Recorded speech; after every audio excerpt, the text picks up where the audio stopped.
The content of this podcast includes topics that may be difficult for some people to confront or discuss. These conversations can be triggering. If you are underage, please speak to your guardian before continuing.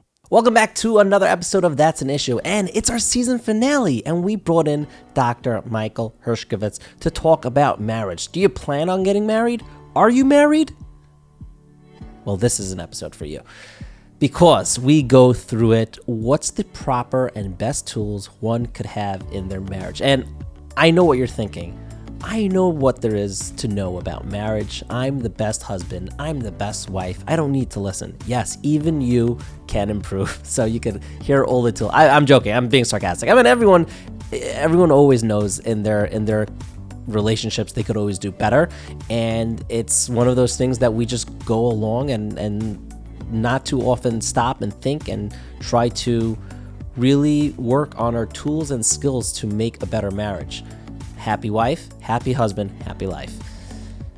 So, get ready. Here is our season finale. Mental health, relationships, those are loaded topics and something that affects every part of our lives. But we aren't having enough open conversations about it. And that's an issue. So we have Dr. Michael Herskovics, who's on with That's an Issue with us tonight. Thank you for joining the podcast. Thank you for having me on the program. And we know that you are practicing in this area, in the Five Towns area, and we wanted to know, what it is that you do. Primarily, what type of therapy do you practice? I'm a clinical psychologist. I've been in practice for about 40 years. I have an office in Five Towns and in Brooklyn. It's an interesting question. What type of therapy? So there's a gazillion types of therapy, and I don't think I practice any one of them. It's an amalgam of experience. It's an amalgam of different ideas, an amalgam of different types of theories that come together. I think anyone who's been practicing for a while creates their own personal style. So sometimes I get a phone call, are you a cognitive therapist? So I'd say, well, yeah, I know about cognitive therapy and I incorporate it. But that's not the only thing I do. And sometimes people get a referral. They say, you need a cognitive therapist. So a lot of people don't really have a sophistication about how therapy works or what the different types of therapies are. So sometimes there's an educational piece that goes into it. Got it. But let's say practice areas. I have a general practice. I treat marriages. I treat people 18 and over. I used to treat children and adolescents. I stopped doing that about 10 years ago. But a variety of different diagnostic categories, anxiety, depression. I'll do some people with bipolar. There's a whole educational piece about what that is. You have 9-year-olds walking around today says, I think my father is bipolar. And sometimes they have a clue what they're talking about, and sometimes, of course, they don't. But I have a general practice, and about 30% of it is marriages. All right, wait, could you just tell us why you stopped seeing kids? Oh, interesting question. So I've been seeing them for 25 years or so, since early in my practice. It's pretty labor intensive. Right. You have to deal with the kids, you have to deal with the parents, you have to deal with principals, you have to deal with teachers, which is fine and good. And then Hurricane Sandy came, wiped out my office in Brooklyn with all my games and all my computer stuff that I did with kids. I had water up to the mezuzahs. So I had a little. Brooklyn was that? This was Sheepshead Bay. Okay. And there were waves going down Avenue Z and Coney Island Avenue. I'm not far from there. So I had to reflect a little bit and think about, okay, I've got a little time to rebuild my practice. What do I want to do differently? I was also noticing that some of these younger kids, I'm getting older. They're not relating to me the same way they did when I was younger. Mm. So it seemed like a time to shift my focus. And Hurricane Sandy sort of was that moment. Cool. Okay, interesting. Yeah. Okay. So you said 30% is marriage. Definitely want to get into that a little bit. Is that okay? Sure, we could get into that. Okay. So, when you say marriage, you're saying some diagnoses, right? And then you're saying marriage. When it comes, do you see marriages where one or both of the spouses have a diagnosis? Yes. It's an interesting question about diagnosis, also about who qualifies for what kind of a diagnosis, but absolutely. There are times where I'll treat a couple and that'll be the only treatment going on. There are times a couple will come to me and one and or both of them might already be in individual therapy, and then there can be a coordination between the various therapists, and that in itself can be a bit of a fruit cocktail. It's complex sometimes, but absolutely, sometimes the problem in the marriage is you have one relatively healthy partner and one person that's really challenged with something, and that needs to get sorted out and figured out in terms of what's realistic for that couple. Could you give us an example of what that would look like? What that would look like? Okay. Let's take narcissistic personality disorder. So, okay, that's a big one. I was thinking like anxiety or something. Well, let's go for the good stuff. Okay. So, again, to try to boil it down to simple thing, narcissistic personality disorders, there's 14 or 15 different types. Personality disorder is the way a person is hardwired to have a certain nature. It's different than anxiety or depression, which sometimes can come and go depending on circumstances. Right.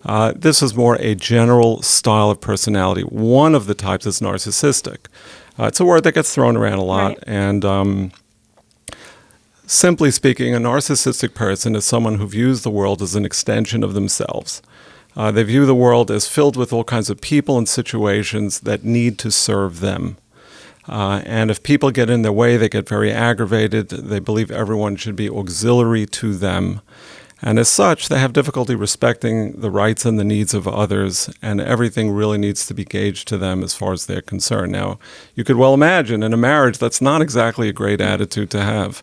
Right. So you may have someone that's got this and a partner that, fell in love with them, and they had a good thing going up to a certain point, but it then begins to unravel after a while. So you want to talk about a case like that? Wait, okay. Could I ask you a question Sure. about narcissistic personality disorder? Okay, so you said people throw around the term, which definitely people say, oh, like he's so narcissistic or she's, right?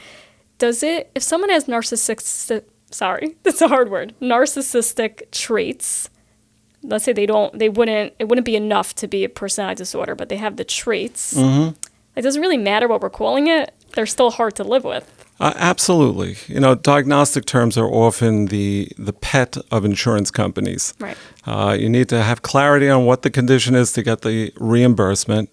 And they're helpful tools also to help a clinician figure out what they're dealing with. But you're absolutely right. The process of diagnosis often is a bit of a Chinese menu. You look in the diagnostic manuals and you'll see there are 9 symptoms. And if a person has 5 or 6 of these, they qualify to now be officially diagnosed. But you could look at these things, and a lot of people might have just 1 or 2 or 3, so technically they don't meet the diagnostic standard, but they certainly have some of these tendencies, and I see that a lot. I see people with tendencies of this nature, but they're not severe enough to be diagnosable as such. Okay. So, what about the word selfish? Would that be a good descriptor? Like someone who has extreme selfishness? I think that's a good starting point, again, in terms of a lay description of what this is. And the selfishness, and a lot of times people throw that word up at me, and I say there's a certain healthy degree of selfishness. Persons should have a healthy self. Right. But yeah, the way it's used colloquially, absolutely, you're right. A simple term for it would be extreme, let's say, selfishness. Right. Okay, so now back to your example, right? So if someone comes in and one of the partners has, let's say, narcissistic traits, not even a disorder, but let's say not even a disorder. So now what?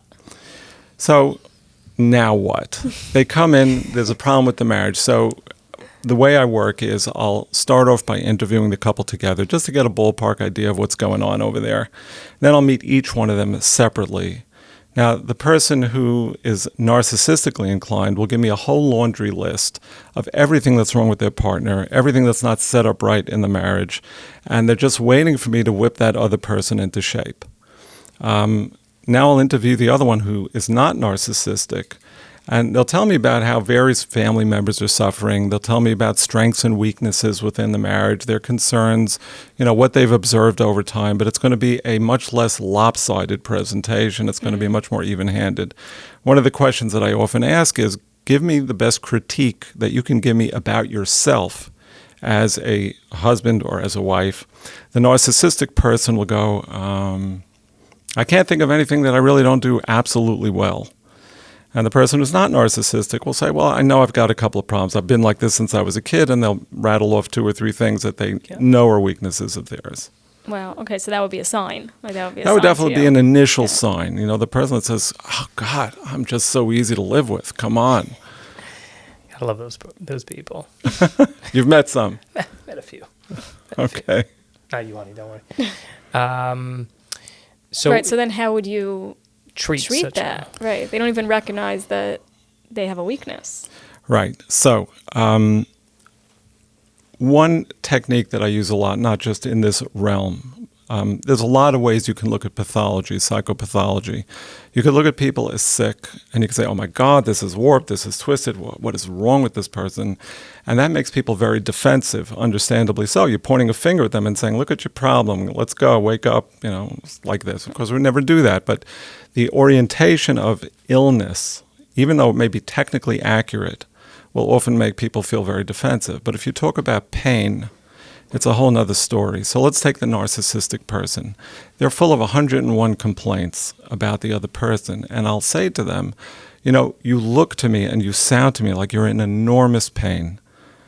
And they'll say, "Yeah, you got that right." And they'll start to again go on about all the other people in their life that are not getting it and not serving them properly. And I said, well, let's try to analyze all this pain. Let's take one piece at a time. Let's see what we can do about it. So now I'm engaging them a little bit. They're on board. I'm getting them. Now they don't understand fully that I'm not getting them quite the way they want me to, but I'm really meeting them where they're at. They're in enormous pain. So no matter who is sick or who's not sick or who's more at fault, the issue really is pain. Both parties are in pain. And what I try to do is address what are the painful issues. And I try to avoid the finger pointing and the name calling that often goes on long before they get to my office. Very smart. And then gradually win over some confidence. Sometimes also if I can show that the other partner in the marriage is willing to concede certain things, then the narcissistic person at first will say, well, finally someone got that. But they may be a little softened to the idea that there's something that they might need to give towards the center as well. Fascinating. Okay, that's But really This interesting. is very a narrow case. Like I'm sure you see plenty of couples that are just, it's not working out and they come to you. Is that something you... There are so many different permutations. I have a lot of people, let's say they come from very Hasidish or very, very frum backgrounds, and the courtship consisted of a basho, maybe an hour or two of face-to-face contact, and then they get engaged and they get married. And for all practical purposes, they didn't know each other from before. And 4 kids and 5 years later, they feel like they're complete and utter strangers to one another. And they don't really know what to do with this. They don't really understand what a good marriage is supposed to look like.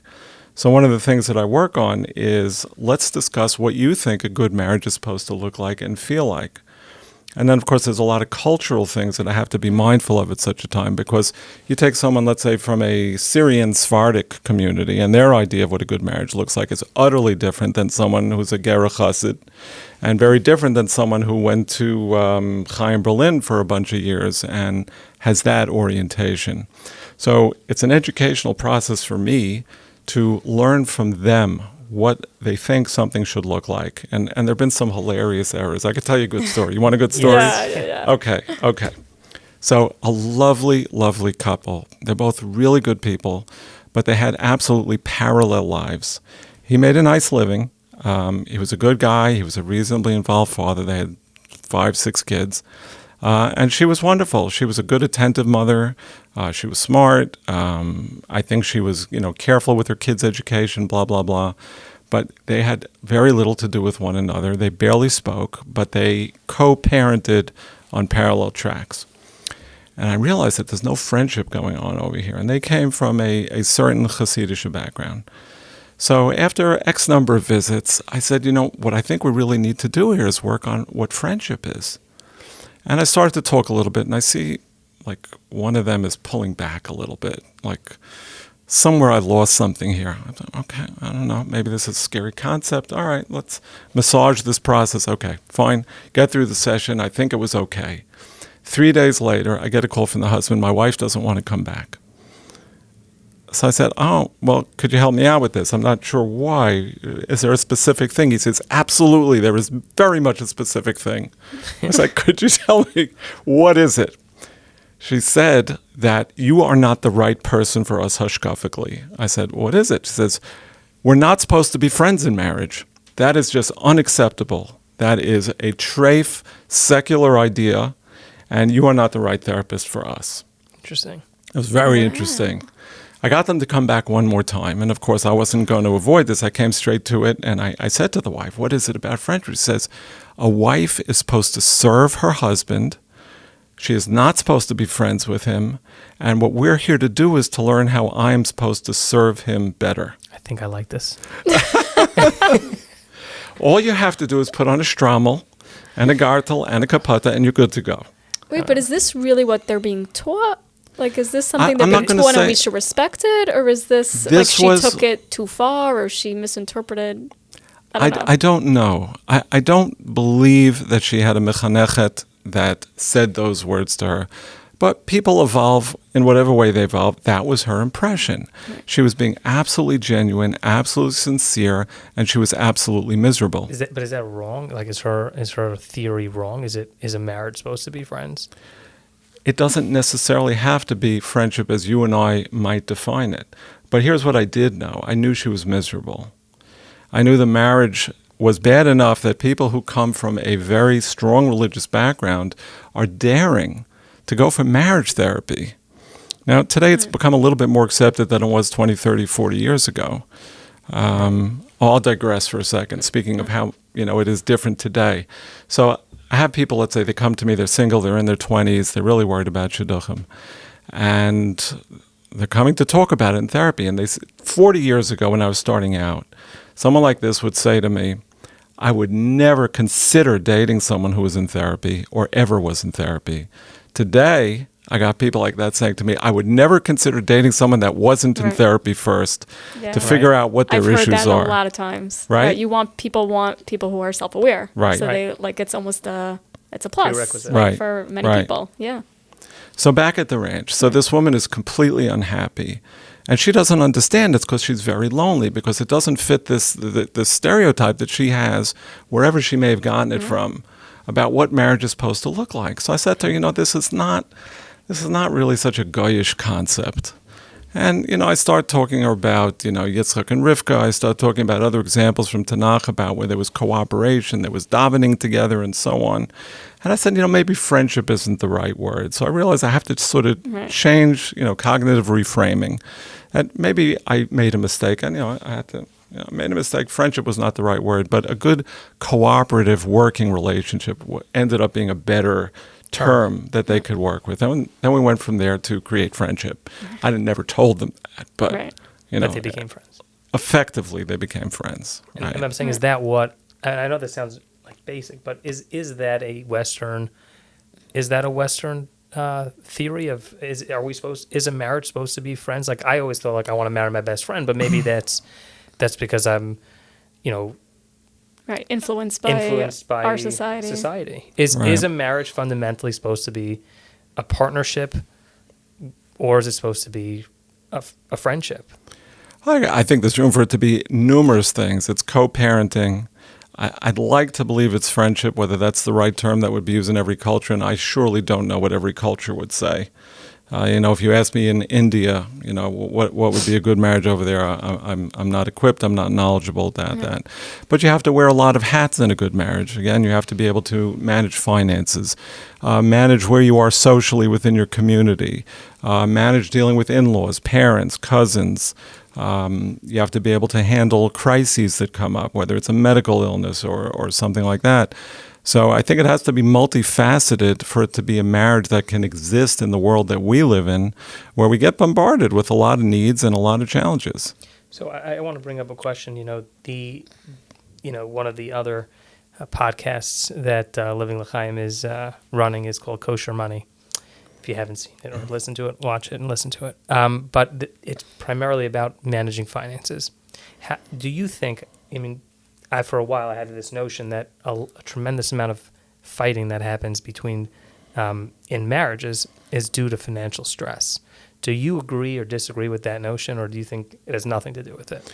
Oh, I'd say it's definitely a significant factor in a lot of marriages. It's also a significant factor in why some people who are very miserable do not get divorced, because the financial repercussions of divorce are Or not even more manageable severe. for them. That's right. Okay, right. So I guess that's sort of two separate things, right? Correct. You were asking it more as like, is this an issue that couples fight about?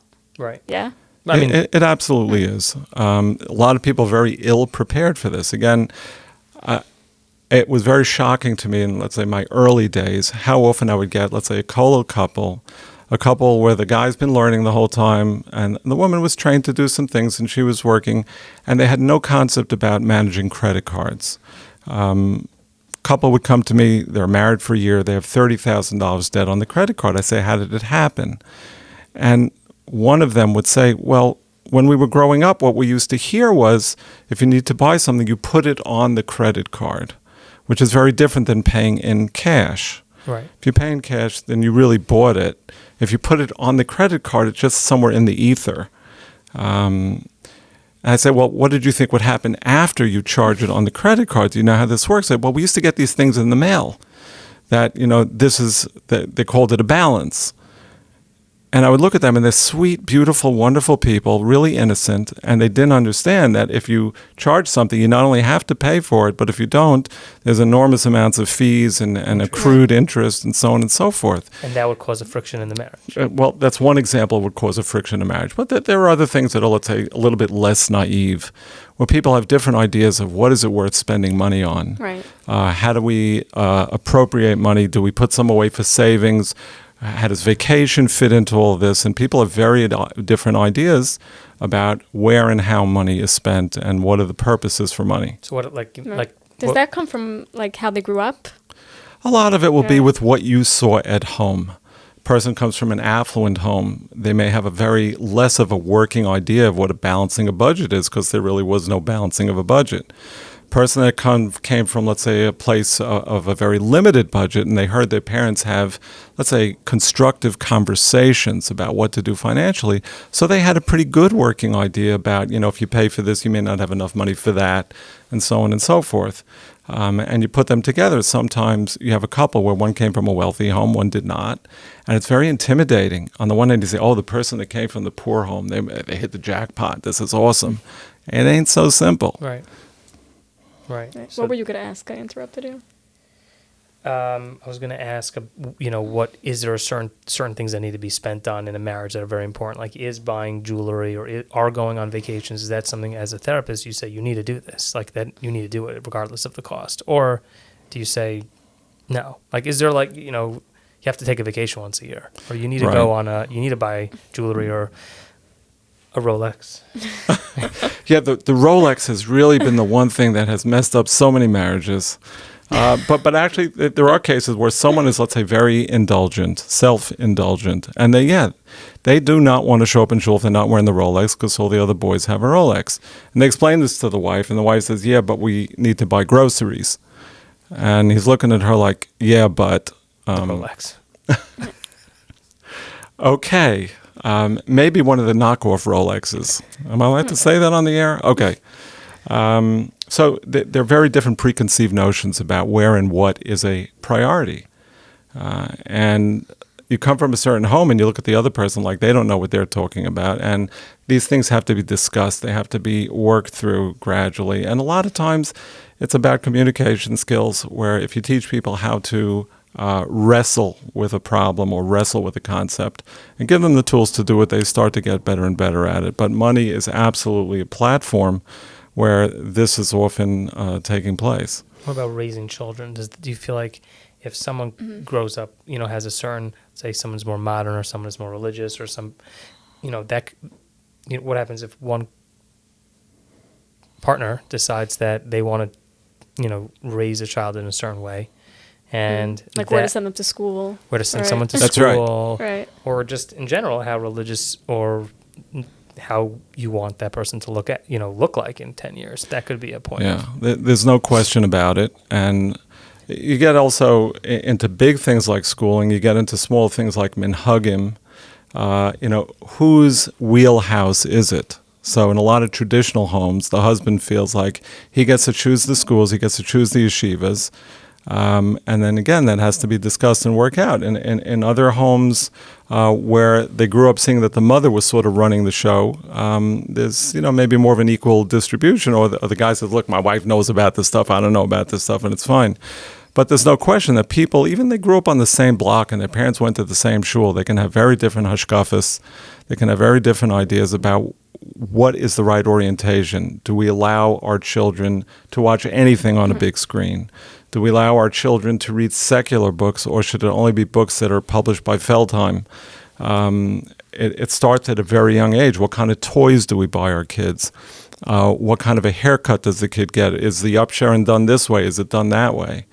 How do you help, a couple that comes in either for financial or for child Right, you raising? mentioned tools. What type of right? tools how do you help a family that's going through that challenge?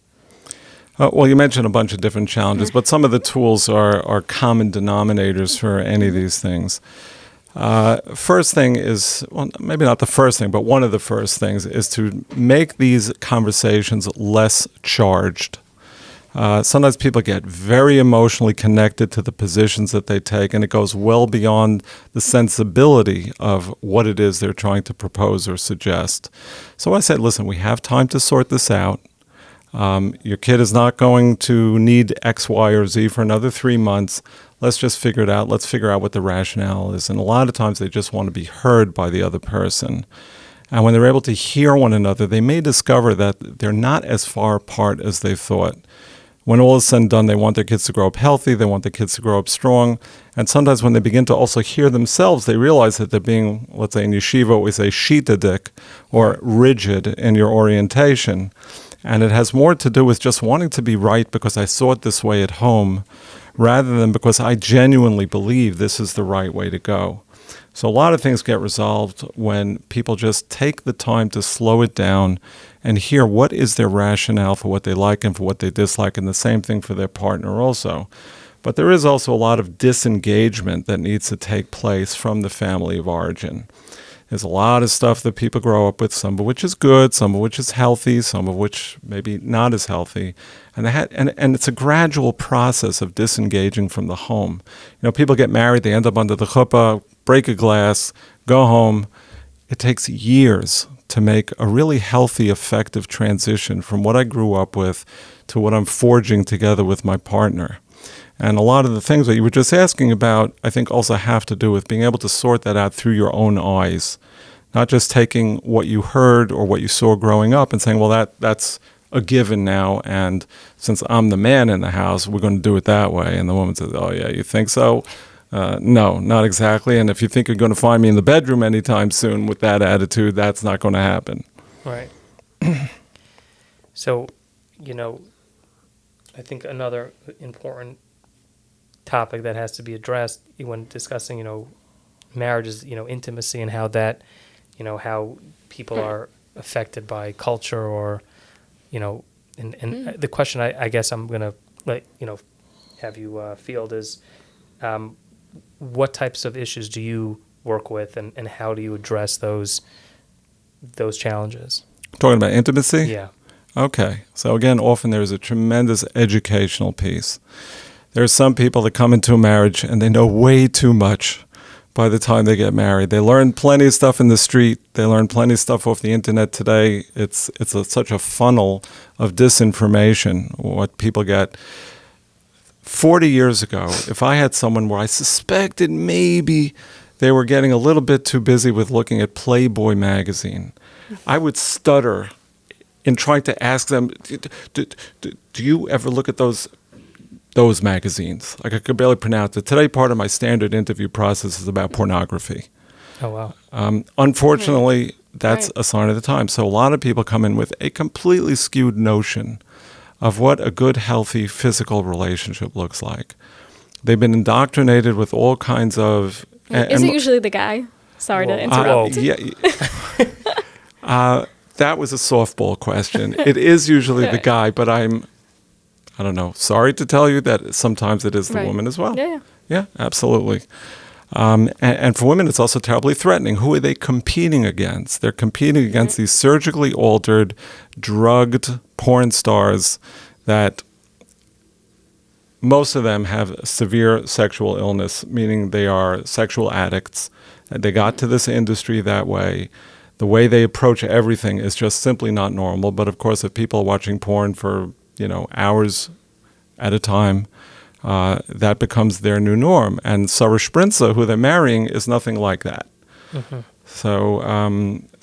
But then there are That those. is a question you ask on your when you said an application or when they for anyone that comes to your practice. That's on a questionnaire. I don't do questionnaires. I do everything, face to face orally. But if I get even a little bit of a concern for this, I'll ask them, "Do you have an issue with pornography?" And sometimes I'll have a thing like, someone will tell me, "Well, I was in therapy for 6 months and this issue was never resolved." So I say, "Well, why did you work on it?" He says, "No, we never worked on it." So I say, "Well, why not?" And they'll say, "Well, the therapist never asked us." So Oh, interesting. it's good to ask. These are real parts of the world that we live in today. The internet is such a factor in people's education for what the world is or isn't about, what relationships are or aren't about. But you also have the other end of the spectrum. People become highly naive. The chas and kala classes are often highly inadequate to helping people understand, again, what does normal, healthy relating look like, feel like, seem like. Right. It's just like halacha. It's not. Sometimes it's Right. just halacha. How do you Right. count the days till the cycle is done? How do you do a proper bedika? And so on and so forth. And there's a real educational piece that has to be gently approached. Because a lot of people, you start talking about this and already it's like, oh, it's secular, it's preetzus. It's not something that good Jewish people talk about the right way. But what I say So to them sad. is, what I often say to people like that, and this usually gets through, is I say, I want you to remember something. This whole notion of sexuality was not created by your husband. It was created by God. God created the human body a certain way. He created us with nerve centers, pleasure centers in the brain and in the body that work a certain way. God wired us to be able to enjoy intimate pleasure. Now it's our job to harness it and to use it the right way. But don't for a moment think that there's something about this that is against Yiddishkeit. It is part and parcel of God's plan. And it's really hard to argue with that. Right. And, sometimes people get upset because I'm not wearing a white shirt. And, where do I come off talking about this kind of stuff with authority? But they hear the truth value of it. And then that sets them at ease a little bit. Now, if they get a little bit better at this, it's like with God's approval. Right. So if you could change like the education system on this, what would you do? Oh, boy. That's a good one. You're asking a great question. Like, at what point in the educational process do you get this? And I think there are some places where they really are starting to give much better chas and kala classes. The fear, I think, within a lot of enclaves is if you do it too early, you're exposing people to stuff that they're not ready for, they're not mature enough for. If you wait till too late, you'll scare them off or it won't be a good enough time for them to be properly prepared for marriage. So I can imagine where a good set of chas and kala classes would have to be 15, 20 hours long. And it's got to be with people that are really trained in this. There's a lot of rebbeim that mean well. They really have good marriages themselves. But to have the sensitivity to be able to give over this information in a way that it could be consumed effectively is not so simple. Right. It's like teachers need to have licenses to really learn about educational methods. It's not just about the biology of it. But I just off the back of the envelope, 15, 20 hours would not be too much. You need to put more time in to get a driver's license. Right. Right. It's true. But then what about starting even younger? Not with, I guess, direct education, but more like the way we speak. Like that, because you're saying like that people are coming into marriage like thinking this is very taboo or like not like pritzas, right? Like all those words you're using. Like, why are we allowing them to get to 20 years old and think that? Like, maybe we should be speaking about this topic differently from a much younger age. You could make that case, I think, but when you say we, why do we allow this? Who is the collective we? So you've got 20. It starts with parents, I think. Like, as a parent, I feel this is my responsibility that my kid should have a healthy view of this topic. So, like, I take responsibility for that. So when you were, let's say, 19 years old, would you have wanted to talk about intimacy with your mom or with your dad or your Aunt Gretel? Not in a long conversation, but Aunt Gretel, like my mother definitely. What about your Aunt Gretel? I said Aunt Gretel over my parents for sure. No, but I mean, I think I got a healthy education at home. My mother was somewhat open, like not in like a non-sneeze type of way, but like we knew this is a topic and this is like one of the nice things about marriage. That's how I learned about it. That's great. But then I have friends total opposite. Their parents would never in a million years bring up a topic like this, or, you know, and why not? Because they're uncomfortable with it. So they never resolved their own issues about that this is a primary function in a good, healthy relationship. It's to be regarded, celebrated. It's to be used in a good way. So they didn't have that. And a lot of parents are afraid to bring this stuff up because they kind of know they're self-conscious. And the history of their own life in the bedroom is not the greatest. And so they feel like, what am I passing along to my kids when my own experiences have not been too good? So the collective we, you know, how do we go about that? Should it be done in seminary? Should it be done in first year base medrash? I think there's room to say that. I think there's room that before official shidduchim process starts, that should be part of a curriculum, but it's got to be with someone really well qualified. Like with most things, the first impression you get about something often is very, very lingering. So you want to make sure that that first formal input is done by someone who's thorough and careful and sensitive to who their audience is. Right. I mean, I'll just share in the please. school that I work in, we take the 12th grade girls to the mikvah and we open up a conversation. How does that usually go? Amazing. And then I always tell them when they leave, because they're asking questions and whatever, and it's great. And very kosher, like the way that it's done and the way it's presented. And then when they're leaving, I always tell them, like, ask your mother. Ask your mother if she's comfortable talking about this with you. And if she is, like, have a conversation. And they come back to me and they say, I had such a good conversation with my mother. It was so great. So it opens the door. Yeah, it's such a nice thing. I think more schools should be doing it. Saying the primary source should be a parent. At least in the beginning. You don't think it's part of a parent's job? Well, you're saying the starting point was in the school. Right. I think why are schools scared to do this? Oh, like my more goodness. yeshiva school. What are they scared of? Is there a board of directors here somewhere? For every 2 people that will say, yes, you did the right thing, there may be 3 people that say, oh my God, no one's going to enroll for next year when they hear about this. But, like, why? I want to understand. Like, why would let's say, very yeshivish school, what are they worried is going to happen? It's just not appropriate conversations. It could quickly lead, to what? It's a mature conversation. I'm inclined to agree with you. They're not ready? I don't agree with you. They're not immature? They're immature when they're 18? You would have to have an educator on the program, really. And as an educator, I'm not qualified to say. I'm just giving you an impression. It could get out of hand. Like you're in a group. Think about camp, or like in a setting where everyone's it's kind of like uncontrolled. This is a very sensitive topic that needs to, there almost should be like a school psychologist maybe. I know that, no, but then seriously. Where do we find one of those? Yeah, but only maybe in a school, in a setting where it's completely controlled. No, it has to be done well. Of course it has to be done well.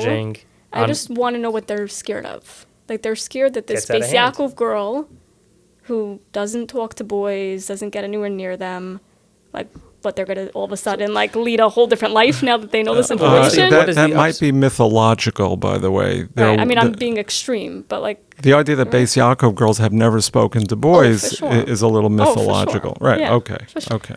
I also think that it's not a topic that you need to know when you're in 9th grade. Something you could wait. 12th grade.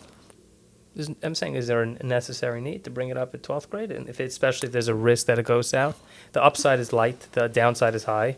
Just wait another year till I don't you're know ready what the to. downside is. I still haven't heard a downside. Well, I think your point is well taken. It's about, there is an age factor there, but also, let's say within your average 11th grade or 12th grade class, you have kids more mature, kids less mature. Right. True. Do you need to hand pick which girls could be included in this, and then the ones that are not included in this, how do you explain to them that, honey, you're not ready for this?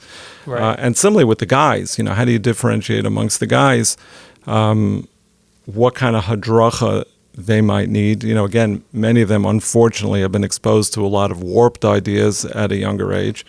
And maybe the threshold for women would be a slightly different age threshold than it would be for men. Maybe. Right. Yeah. Because if we're assuming that, let's say we talk about boys, we're assuming that they're all exposed to this topic. They for sure are, because don't you learn about it in Gemara? The way they talk about it in Gemara is different than the way they talk about it on YouTube, and let alone other places on the internet. But if they're exposed to the topic, don't the adults want to like moderate like what type of exposure that is? So we're just going to allow for all the secular exposure and not do our own exposure because we're too nervous? Well, you'd have to attend the I'll shiur. stop this No, you're good. You'd have to attend the shiur where they're discussing different sugyas in Nida or other places in Shas where you've got this. And the way the discussion is done, again, depends on who's the Maggid shiur and what kind of sensitivity is being used. But there are a lot of times where people are halakhically enormously familiar, but on their wedding night, they have no clue what they're doing. So, and that's not such a paradox, because to know the halachic stuff, you can give back all the information, but to have the sensitivity of how to speak on your wedding night, how to approach on your wedding night, how to be ready for things that may not go according to plan. Right. It's not so simple. Maybe what I can hear what might work. I know you're saying what might work, but like if there's like a certain things you have to, like you said, like a driving course, you have to take you have to take the course, right? So there's a formula. There's a certain amount of material that you need to memorize, right? So you get a PowerPoint or whatever it is that you need to go through, and you memorize the material. So if everyone was working off of a specific material set, so everyone was working off of the same set, and it was given at similar ages in a certain setting, then you know that it's, the You're material. saying there should be like an overall curriculum. Then If you have to do that by community also. I'm saying if it's a curriculum and it's done in a setting and it's done perhaps a one-on-one as opposed to in a group, and if you curate it to reduce your risk of chaos, to take it, because if these conversations, if it's done incorrectly, especially with, it may not be taken the correct way. Right. And a lot of these things, depending on how well the school is run, is there a board of trustees? Is there an education committee? Are there curricula that have to be approved? And surely something like this would need to be carefully scrutinized to pass muster with all the different factions that might be within a school setting. Whereas algebra, people won't get so heated up about algebra. Right. Strange as that may sound. So if we go back to the marital, not that this is fascinating, and we, is there a point where you say, okay, this is not working, you guys need to, like, where, the question the real question I have is what point is a marriage, like, not salvageable, but also like what is the, like, at what cost? Like, there's time, there's money, there's energy, there's emotional investment. At a certain point, you're a person who's in a marriage is investing their time, right? So if someone's working on their marriage for 10 years, that's a huge investment into a marriage that may not last, right? At what point, like, what are the rule book that you use that you say, okay, this is it's a big risk. You might want to take your luck elsewhere.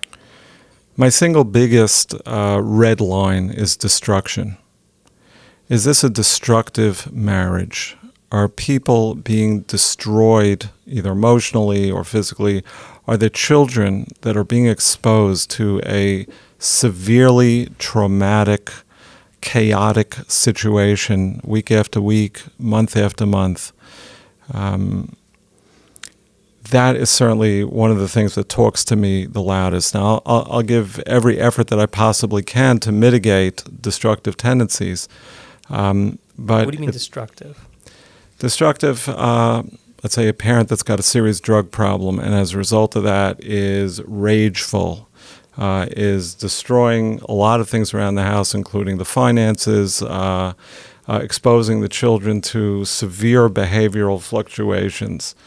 And then, of course, you have physical abuse. You have people that are doing unthinkable things to one another or in front of the children.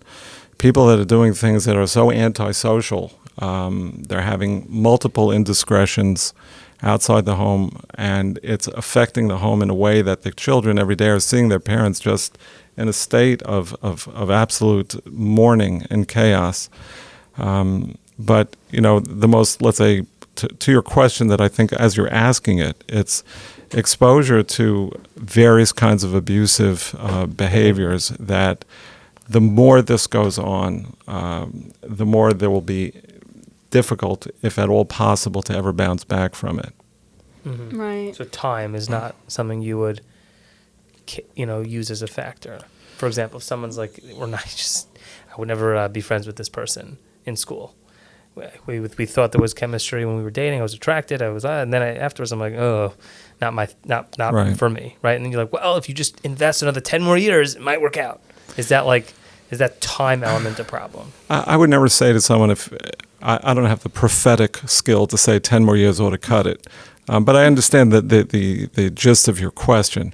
Also, we have to differentiate one other thing. Marriages with children, marriages without children. When there are no children, of course, it's a lot easier for people to walk away. Right. And the threshold of tolerance is very different when you don't have children. Once children are involved, or depending on how many children are involved. So a lot of couples recognize that they have an obligation to their children to raise them in an intact home. That's a reasonably healthy environment. They've come to the conclusion that they're never going to be super excited about one another, but they think they can be okay. And a lot of people have this plan that after the last one is married off, then they might then get divorced. Maybe it lasts that long, maybe it doesn't. But there's a lot of different factors and thresholds that go into, well, where do I say divorce? Where do I not say divorce? And of course, a lot of people have different tolerance levels. So there's some couples that get divorced, and other couples might look at that and say, they got divorced over that. And then there are other people that stay married, and people look at them and say, I couldn't live in that situation for a day. Right. There's a lot of statistics about divorce rates, but less clear is happiness rates. Yeah. And there's different concepts and notions, like people who believe that marriage is sacred. So they might tolerate a lot of unhappiness so as not to be divorced because of the social stigma and for the sake of their children. Other people, they might say, look, I'm just really miserable, and for my kids to see misery, again, whatever their notion of where the threshold of misery is not going to do them any good, and so they will get divorced. One operational answer to your question is, I never say to any people, this can never succeed, you ought to get divorced. What I say to them is, I don't have the skills to bring this any further than what I've been able to do. There may be another person out there, seek another consultation. Especially if I'm the first person that they see, and sometimes I'm the last person. But, there's always hope. There's always a possibility. It doesn't mean that I can be the shaliach that can bring it about effectively. So you're saying if there are kids in the marriage, then that's a strong reason to stay married. Absolutely. It's just a whole different terrain than if you don't have children. Because this could go back to, are you supposed to be a friend? Is it a friendship? Right? That really it goes back to what you think a marriage is supposed to be, right? If a person thinks a marriage is supposed to be a friendship, then it becomes much harder to be in a marriage if you're not a friend. Correct. Right. And whether or not you have children or not, that if you're not friendly enough with the person you're married to, that could be a problem. Right.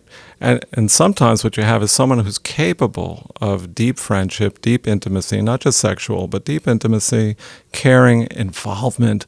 And one person is not good at that at all. Their personality is wired for superficiality. So you have one person... What does that mean, wired for superficiality? I come home, we have cholent on Shabbos, I make sure to pay the bills, but let's not talk about anything that's really significant. Yeah, we'll figure out what to do with the kids. Hey, let's call our friends, let's go to a restaurant tonight. It's Thursday night, we always eat out with our friends. But they don't really want to have to expose their soul.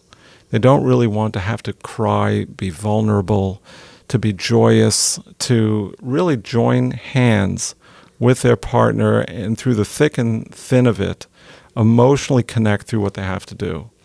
And so sometimes you have one person that's very intimacy-oriented. And again, I say intimacy as far as friendship, depth, character involvement, and another person that's frightened from it. And this marriage is in trouble because one person is starving and one person is nauseated. So what do you do in a case like that? Well, usually it involves a little bit of the very emotionally available person to dial it back a little bit because they're overwhelming their partner. To them, it's the most natural thing in the world to be super warm and super involved. They're scaring the heck out of their partner, so they need to learn to dial it back. And when they turn down the volume enough, it leaves room for the other person to begin to maybe turn up, to develop some greater, deeper social skill. And they're not being drowned out by their partner that's just oozing with it. And they're learning to feel the benefits of what it's like to be okay, that you don't have to be perfect in the superficial sense of making everything look good. You could be vulnerable, you could be flawed, you can make mistakes, you can fall down. It's okay. Your partner's going to love you, and your partner's going to appreciate maybe some humility that when they see you struggle with something, it's good, it's okay. So you have to rebalance things in a situation like that. That's cool. I want to go back to what you were saying about different cultures and ask you about that. So, I've heard this often with people dating is that you want to date someone from your culture for, let's say, some of these reasons that we've said, where it's hard if you're coming from different backgrounds. You have someone Ashkenaz, I would only date someone Ashkenaz, or that idea. So would you say it is much harder to make it work if you're coming from different backgrounds, or it's not more about the people themselves? It's more about the people themselves. I think a lot of times it's very cool for an Ashkenaz Sfarad marriage to take place, or dare I say it, for a Litvish Hasidish marriage to take place. It's wow, it's eye-opening, it's interesting. Oh my goodness, you do it that way? I never saw that. That's really fun. But then over time, it starts to become a little more difficult. But it really is more about the individual personalities. Why'd they get married in the first place? It's probably because they wanted a breath of fresh air, something different than what was, all too familiar. It's really about openness to blending and to change. I would agree with that. Right. So two Ashkenaz people can marry each other and have the same type of issues. It's not... They might. Right. They might. Or they could be two Ashkenaz people, but the homes that they grew up, one a very cold home, one a very warm home. And there's going to be that kind of a cultural difference. Right. If someone's dating, would you tell them, try to find someone similar to you, or, in background, or, that really shouldn't be something on someone's list? It could be. I think it's more about, I tried to orient them towards compatibility. And sometimes people don't know that much about compatibility until they've started to seriously date someone. They know if they get along with somebody, they know if someone has a good sense of humor. But to really orient them towards what's involved in compatibility, the ability to compromise, the ability to share ideas, the ability to make room for the other person, and to give them the tools to understand what is, let's say, mission critical in a marriage and what is more incidental. Interesting. So what type of role do you think like your relationship with your parents play out in a marriage? Let's say you're a guy. And how does your relationship with your mother affect your relationship with your spouse? Or if you're a girl, the relationship with your father. Let's say you have a great relationship with your father versus a terrible relationship with your father. Right. Right? does that make it harder for the husband? Vice versa, if you're a girl and you're married to a guy who's can't stand his mom, that's a problem because like, it'll remind you. So the short answer to that is a 10-hour conversation. But would you say that like if you're you see in therapy, you will uncover you will see a connection, perhaps. Like a pattern. Absolutely. Like- It's almost a given. That meaning it's a given that someone who has a challenging relationship with their parents, it could affect their marriage. Is what you mean? Well, I thought the original iteration of your question was, does the home that you come from affect how you do marriage? Okay. Right. So that I would say is almost inevitable. Now, there's about 100,000 permutations of what those influences are. So again, very stereotypically speaking, so you have whatever I saw at home, my parents looked like they had a good marriage, I ought to imitate that. Or my parents had an awful marriage, whatever I'm going to do, it's not going to look like that. I'll do the exact opposite of what I saw them doing. Now, both are extremes, but they certainly can exist. But the starting point for people is what I saw at home. It's only natural. Now, the younger people are when they get married, that could be more the case because they're more naive, more innocent, less exposed to the world. Let's say you get married mid-20s, late 20s, which of course in our world is old, but in the rest of the world is young, right? But now you've had a lot more exposure to, let's say, other homes, other relationships, other people that you know that are married, and you have a broader spectrum of what to choose from or what to learn from. But there's no question that, of course, when we're very, very young, we're very impressionable. Whatever our parents' marriage was then, it seeps in through the psychological pores. I guess I was asking more like a trigger, right? So let's say something about my parents, right? Like it really bothers me when they do X, Y, and Z, right? It doesn't necessarily. Are they going to be watching this program? Well, just checking. Hopefully not. No, but this happens with everyone. Everyone gets along with their parents, and they find certain things that bother them, right? And right. Then when your spouse does something that's not so big, but it reminds you of that. That's kind of. Do you feel like there are certain like you could be married to somebody who's a great person, but they just trigger all of these like you're late. My mother was always late. Drives me cuckoo. Okay. Right? Like even though being late, I mean, it's not such a big deal. If you come 5 minutes late, no reason to lose your mind. Right. So you're asking a multi-part important question. So yeah, absolutely. Now, let's take your example where a person is not good with time. They often run late, and in fact, their mother or their parents often ran late. Now, this person who's running late is married to someone who comes from a punctual home or from someone who's very good with executive functioning and so on and so forth. Okay, so the issue is that they're not running on the same clock, right? And they need to coordinate what they're doing. Now, if in this marriage, person A says to person B, you're always running late, it really throws things off. It makes it hard to do stuff. They have what to talk about, and the topic is time.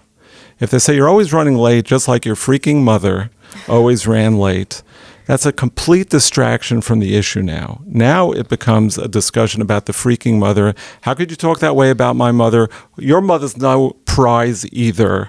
And it goes on, and the topic of timeliness is completely lost in the shuffle.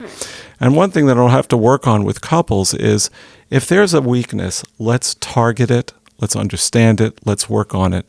The fact that it may resemble this mother or that father, it's inevitable. You got it from somewhere, whether it's a genetic tendency, whether it's a behavioral thing that you saw at home. We saw stuff, we picked up stuff from the homes where we grew up. But don't point a finger at parents because that completely obfuscates where we're trying to go with this. And I often have to work on that. People hate when I take that toy away from them because they love to rag on the mother-in-law or on the father. And I say, but it's just confusing the issue that we're working on. So they'll find indirect ways to still bring it up. And that's often a defense against looking at what I need to work on. It's so much easier to say, well, it's because of that person's influence. Okay, and last, I know before we were on the air, you were discussing about focusing on if you're dealing with a couple, you said that you would focus the way that you would help a relationship is you would focus on something that they have right and then build off of that. I was hoping maybe you could, put it on the record, as they say.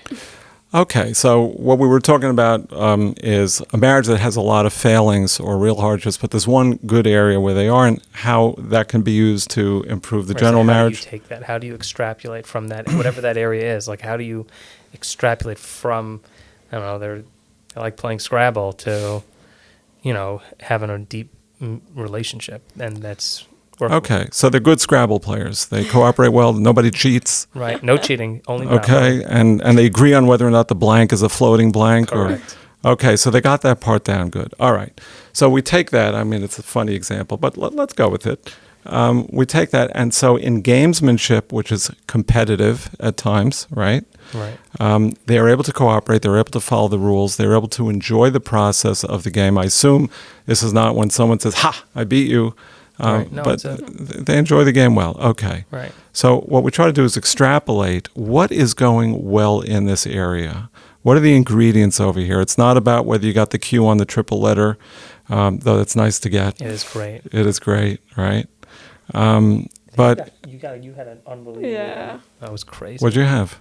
I don't remember what it was, but it was really It was good. insane. I It was connected to 2 other words. Quizzical. Triples, and who knows It was what. Vild. It was a crazy 4 words. It was like 100 points in one swoop. Oh, sounds good.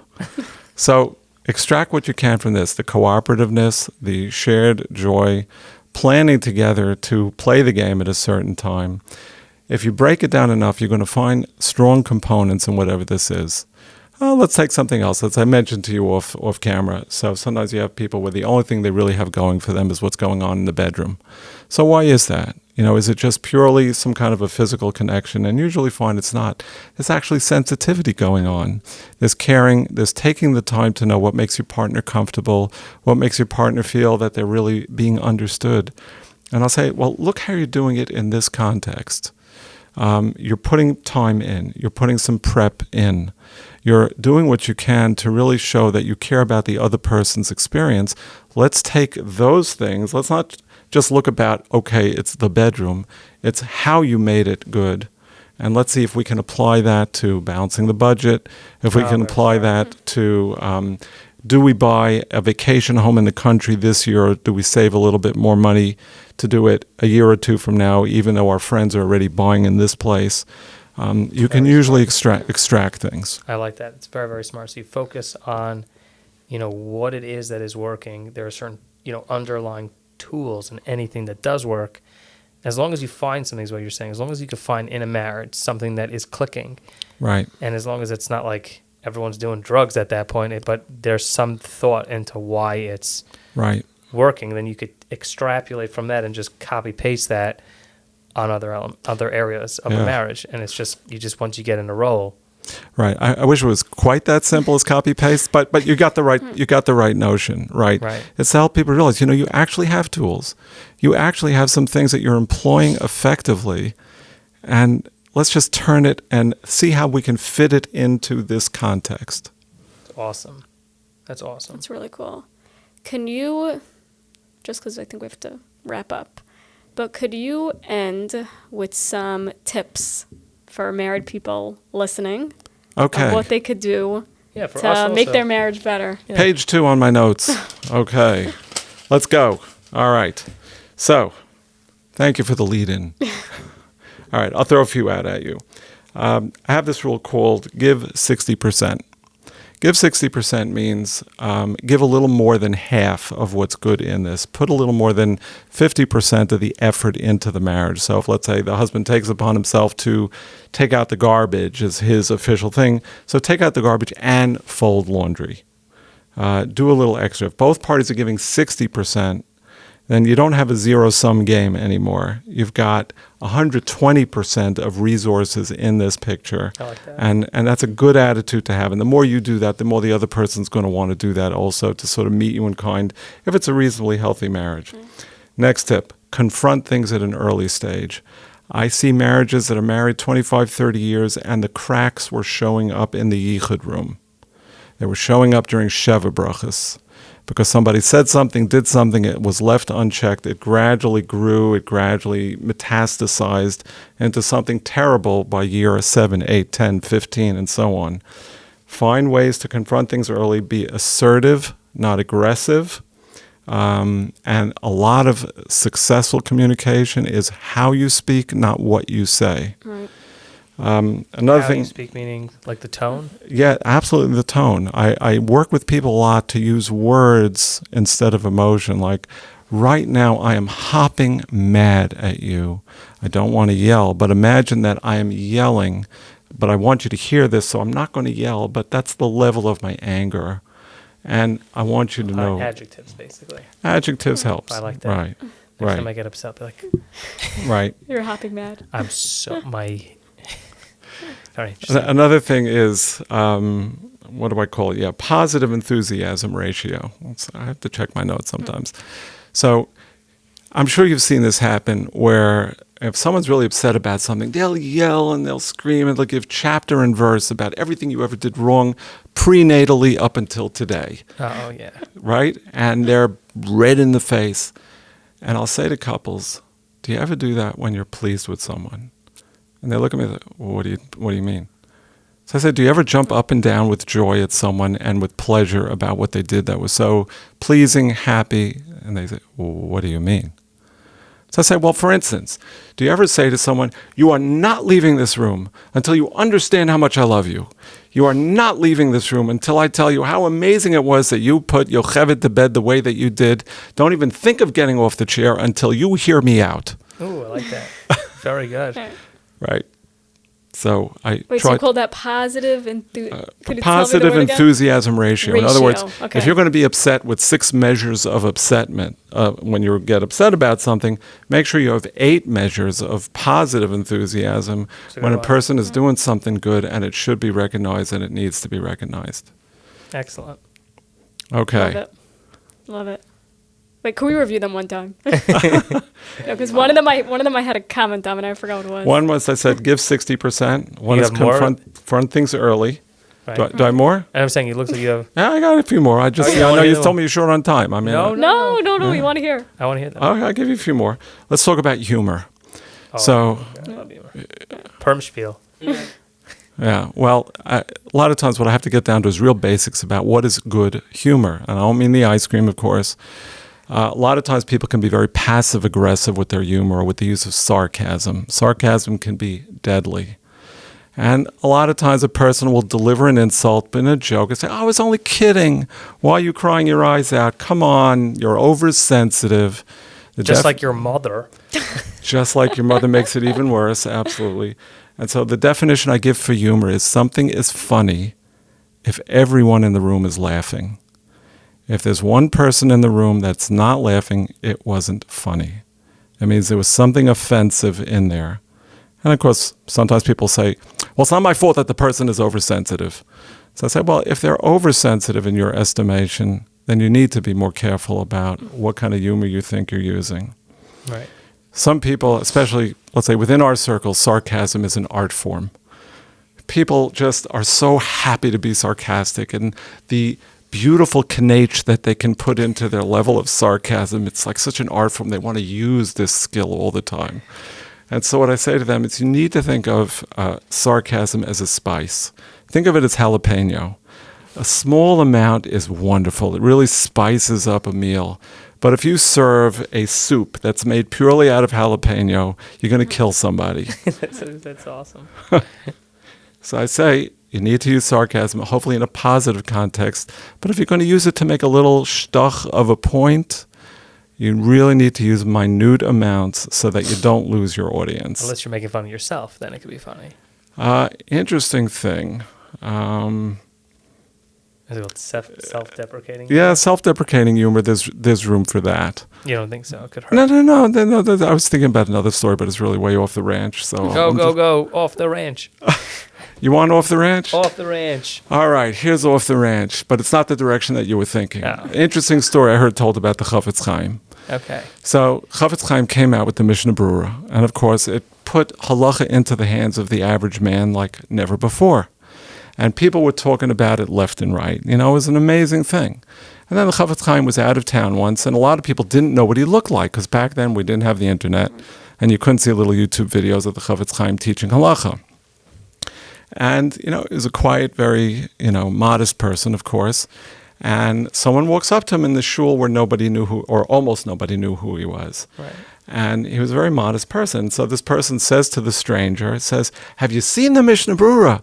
This amazing new thing that came out by the Chofetz Chaim. And the Chofetz Chaim is standing and says, it's okay. It's okay. And the person slapped the Chofetz Chaim. I says, how could you insult the Gadol Hador like that? It's just a terrible thing. Meanwhile, someone else was standing next to him and says, do you realize you slapped the Chofetz Chaim?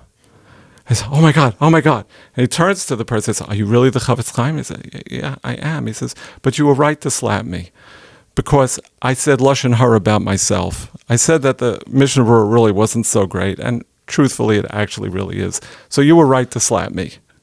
So that's where I was off the range. Yeah, interesting. You're saying self-deprecating. Right, not always. At a cost. Right. Sometimes, right. Got it. No, not always. Right. It's not always. Not always Yeah. good.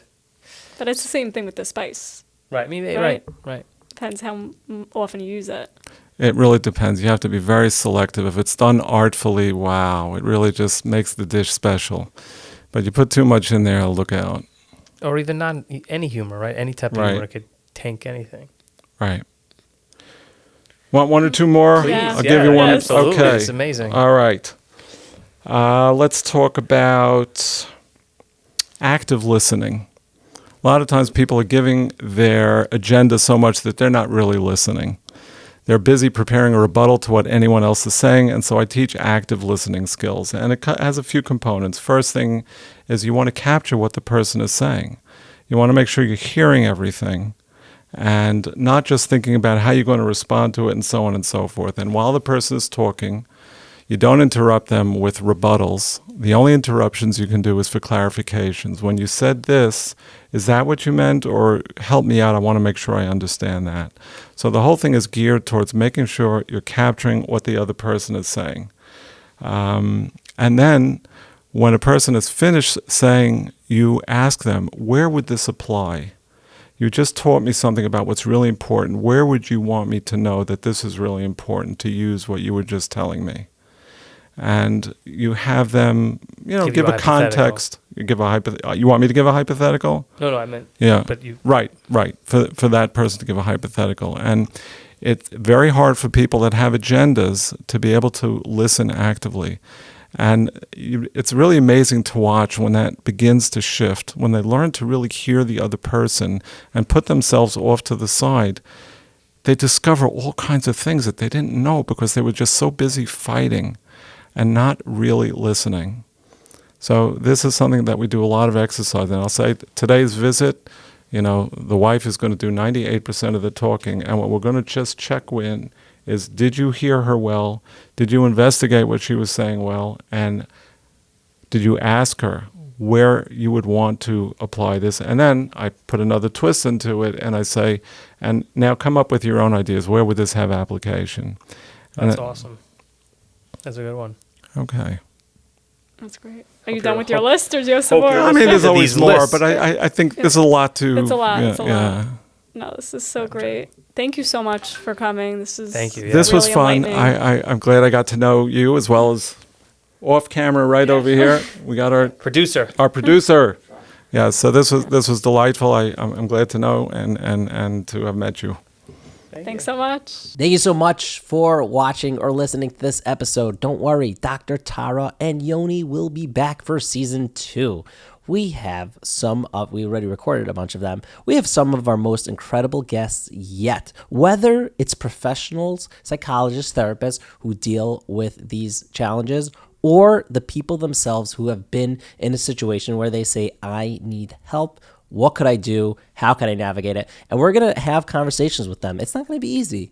And a lot of these conversations aren't easy, but that's what we're here for, to help you learn from the experiences of others. This podcast is partnered with Relief. If you need help, or someone you know needs help, you need a psychologist, need a therapist, you need someone in your life to help you navigate, you could call or email Relief for free, and they will help you for free. They'll connect you with a psychologist or therapist, the one that you need, and they'll make a shidduch. So you could go to reliefhelp.org, or you could give them a call at 718-431-9501, or send them an email at info@reliefhelp.org. Now, you might be thinking, how could I help this podcast? I can't do anything. I have no money. Well, what you do have is a device that you're watching or listening to this on, and you can go ahead on Apple Podcasts or Spotify, leave us 5 stars and a review. Or if you're watching it on YouTube, you can give us a thumbs up. You can leave a comment. You can subscribe. All of those type of things are great for us. Or you can send us a suggestion on livinglchaim.com. You'll see a suggestions tab there. And we want to know who you think we should have on our show to continue our conversations. Until next time, stay safe. Living L'Chaim.